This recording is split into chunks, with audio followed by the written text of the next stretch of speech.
not a simple question, but let me try to answer it well. Well, who am I? I think there's different roles in my life that I really like to play all very well. That is all me. So on one hand, I'm a scientist and a writer, especially interested in brain and behavior.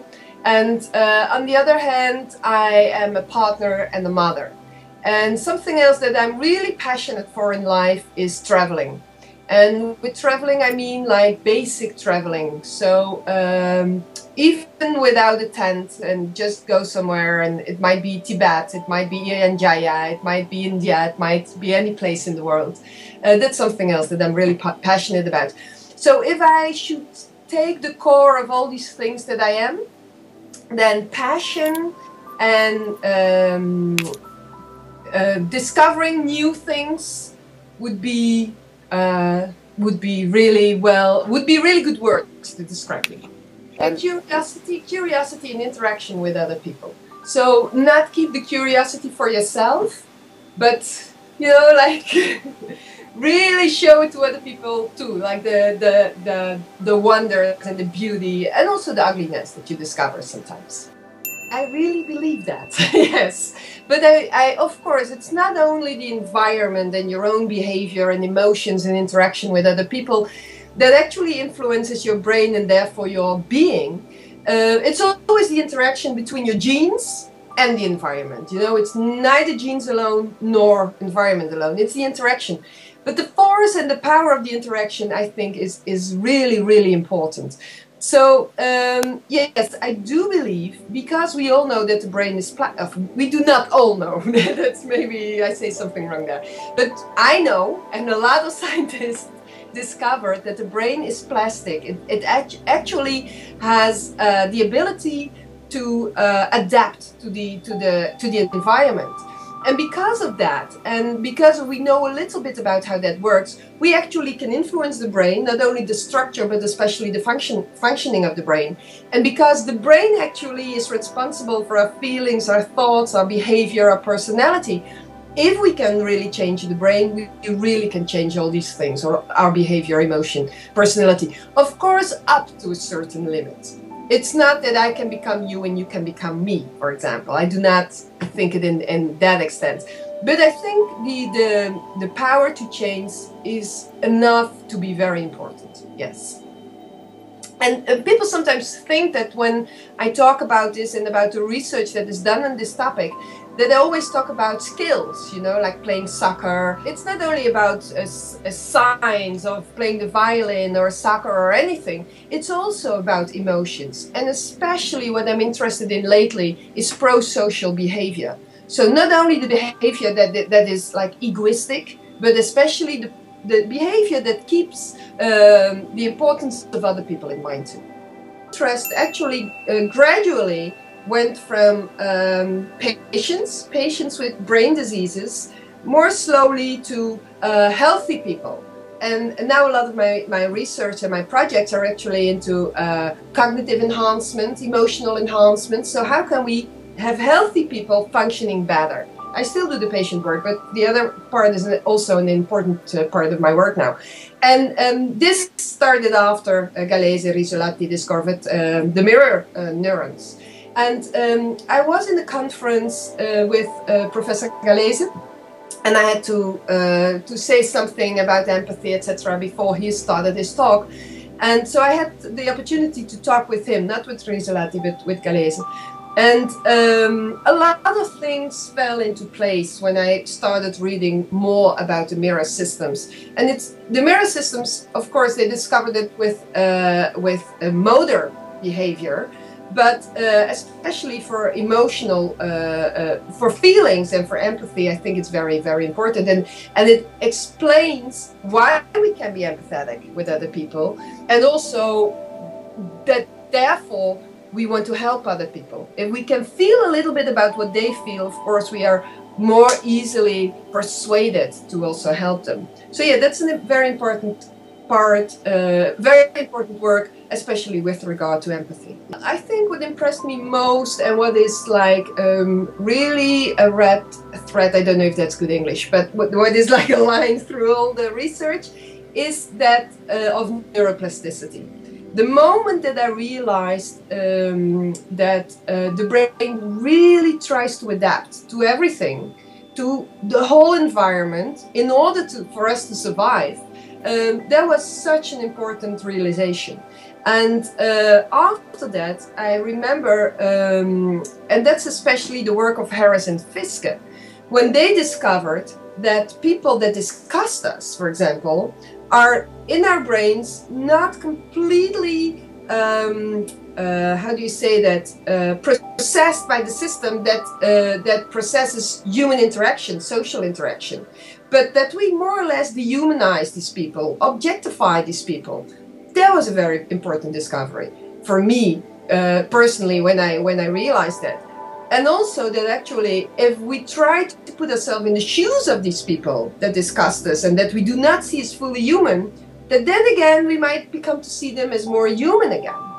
And all these things, that the influence of the environment and the influence of how you think about it, how you expose yourself to the world, etc., really influences the brain, therefore your behavior, and that we can use this for the good, you know, because I always say when I give lectures, people think about the brain most of the time, oh, it's looking for the good thing. But for the brain, it doesn't matter. If the adaptation is bad, but you survive, it will adapt that way, right? I say to the audience when I give lectures many times, like, if you nag all day, because of neuroplasticity of the brain, you develop perfect nagging systems in your brain, and nagging will become more and more easy to you every day, right?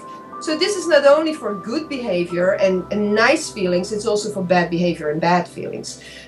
So I think all these discoveries, I just name a few now, but were very, very important to me. Well, of course, there is no objective reality. That is, you know, there is not a reality. Your reality is very different, I guess, from my reality. So I do not think there is no objective reality. There is a combination of what you experienced in the past, in the present, and what you hope for the future. And that goes together with all the new incoming information. And because of your experiences in the past, in interaction with your genes, of course, and because of what you experience today, you have your own subjective reality. And that reality is actually changing every day, every day. I know that a lot of people think that what they remember is really what was. But we know now that what you remember is as good as what you remember now, not what you remember then and not what was before. And that is basically, I think, with every feeling. In another book that I'm writing, I'm trying to influence people on almost every page to realize that, to show them something that directly influences their brains and therefore their reality. So there's only subjective reality. There's millions and millions of realities. Well, I think one of the contributions that I give to humanity, that I try to do, is disseminate knowledge. Right? I am very fortunate that I am in a position that I can gather knowledge from science, from many directions. And I really try to do my best to translate that to a huge community. Whether it's in TV shows or interviews or lectures or books or columns, doesn't matter. So I think that's one of the things. But what I think that we should realize, so that's what I try to add besides my translation of scientific information to a general public, is that we do have influence on our brains and therefore on our emotions and behavior. And that I think that we are now in a time that we can develop our brains in a certain direction. We have the prefrontal lobe, that's this part more or less of the brain. And this part of the brain is busy with planning, with learning from feedback, with seeing the consequences of your behavior, with pro-social behavior. So it's really important things in life. And I realize more and more that actually we can develop this part of the brain for us to become more pro-social. And I think I write in Passions of the Brain, at the end, I'm writing that we are called Homo sapiens, but over our evolution, hardly anything changed in the social interaction between human beings, right? We have a lot of scientific knowledge, we have a lot of changes in technology, we have a lot of changes in food consumption and in spare time and in, you know, all kind of fields of life. But we hardly have any changes, real changes in social human interaction. And I think that because of the possibilities of the frontal lobe, prefrontal lobe, and because of neuroplasticity of the brain, we can develop from Homo sapiens to Homo sapiens veus. The, how do you say, the real wise men? Would that be a good translation? So not only wise in knowledge and wise in tool use and wise in technology and etc., but especially wise in also keeping other people in mind and do what is best on the long term for a larger group. So I think that that's very important to realize. And I'm working in my research to to try to find methodologies to develop that and to get that across.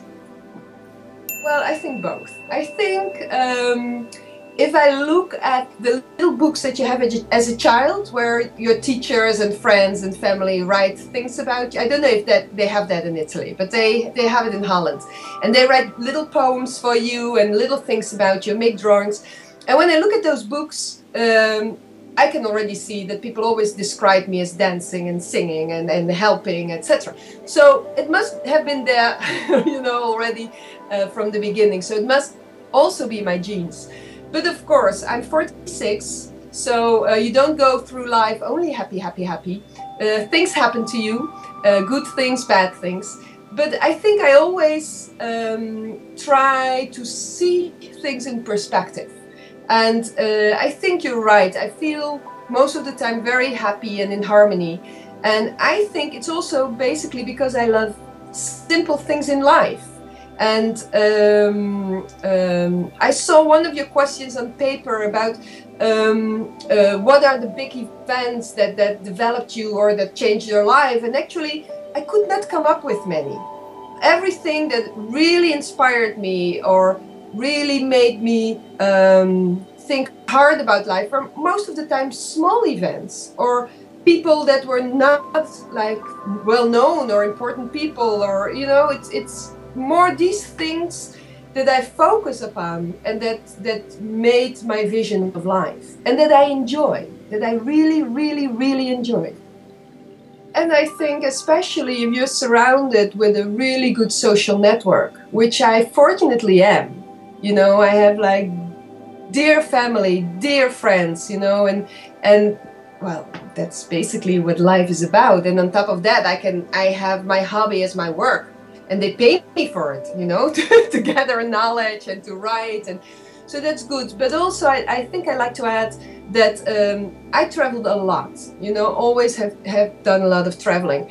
And that also puts stuff in perspective. All this traveling, not only there, but also all the other places, made me realize that things are relative, you know, they are, what is beautiful here cannot be beautiful there. And the other way around, and what's important here cannot be important there.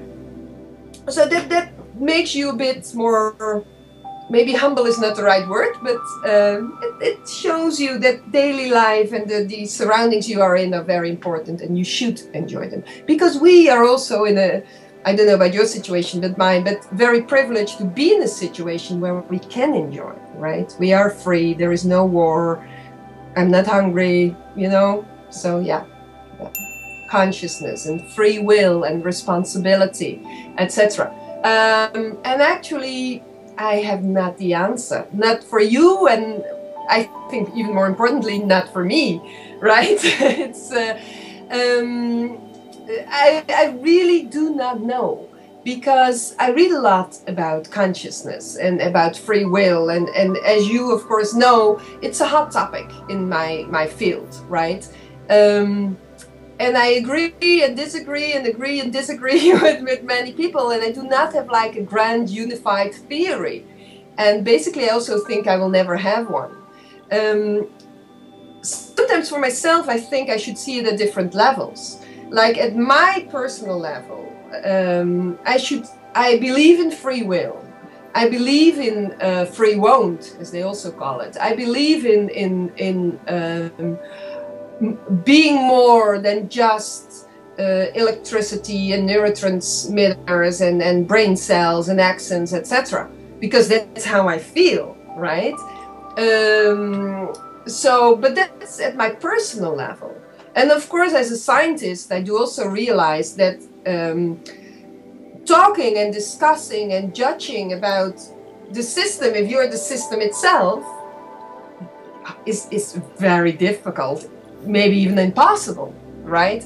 So if I could step back and then look at a higher level, which sometimes, of course, you try to do, then it might be a different story. But this is not a very clear conversation from me to you. And that's because I really don't know. I really don't know. I have not made up my mind. And I have the feeling I will never make up my mind with regard to this topic.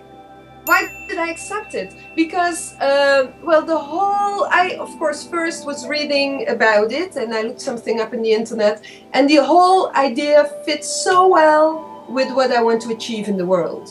You know, like this dissemination of knowledge and trying to inspire people. I don't know, you know, I will try to do that, but trying to inspire people to develop and to do good and to add to the world. And that's also like my passion in my books.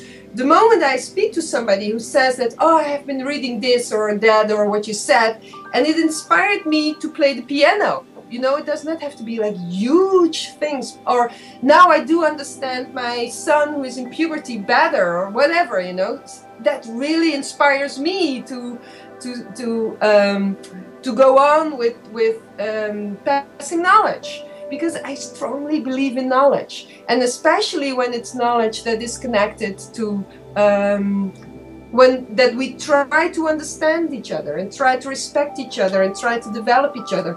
And that's what 21 Minutes stands for. So that's the reason. And of course, Italy. The place where you are holding it, of course, is very beautiful. And beauty matters in this world, so yes.